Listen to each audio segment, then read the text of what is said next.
ജെ.ഡി. വാൻസിന്റെ പ്രഖ്യാപനത്തിൽ പറയുന്നത് അമേരിക്കയിലേക്ക് മടങ്ങുകയാണ്. പാകിസ്ഥാന് ജെ.ഡി. വാൻസ് നന്ദി പറയുന്നുണ്ട്. പക്ഷേ എഗ്രിമെന്റിലേക്ക് കാര്യങ്ങൾ എത്തിയില്ല എന്നുള്ളതാണ്, ധാരണയിലേക്ക് എത്തിയില്ല എന്നുള്ളതാണ് വളരെ പ്രധാനപ്പെട്ട കാര്യമാണ്. അത് ആശങ്ക ഉണ്ടാക്കുകയും ചെയ്യുന്നുണ്ട്.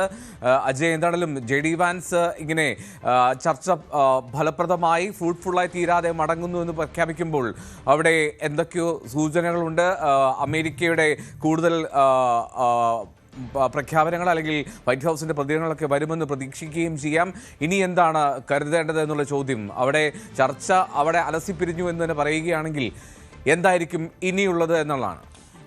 എൽദോ, ഇനി നമ്മൾ തീർച്ചയായിട്ടും കാത്തിരിക്കുന്നത് പാകിസ്ഥാന്റെ ഭാഗത്തു നിന്നുള്ള ഒരു പ്രതികരണമാണ്. അതായത് ഇപ്പോൾ ഇറാന്റെ ഭാഗത്തു നിന്നുള്ള ഒരു പ്രതികരണം വന്നു കഴിഞ്ഞു.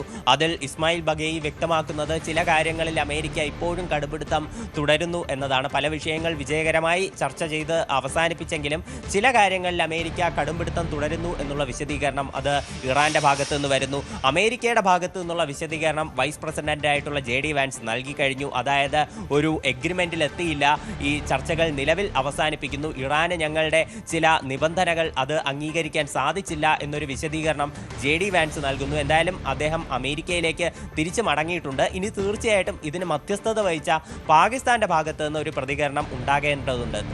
പ്രത്യേകിച്ച് ജെ.ഡി. വാൻസ് പറയുന്നത് ഈ ചർച്ചകൾ തുടരും എന്നതിൻ്റെ ഒരു സൂചന അദ്ദേഹം നൽകിയിട്ടുണ്ട്. ഇനി നയതന്ത്രപരമായിട്ടുള്ള എല്ലാ കാര്യങ്ങളും അവസാനിപ്പിച്ചതായിട്ട് അദ്ദേഹം പറയുന്നില്ല. തീർച്ചയായിട്ടും അതൊരു ശുഭപ്രതീക്ഷ കൂടിയാണ്. ചർച്ചകൾ തുടരുന്നത് അത് ഈ സമാധാന നീക്കങ്ങൾക്ക് ഒരു ഊർജ്ജം നൽകുന്നുമുണ്ട്.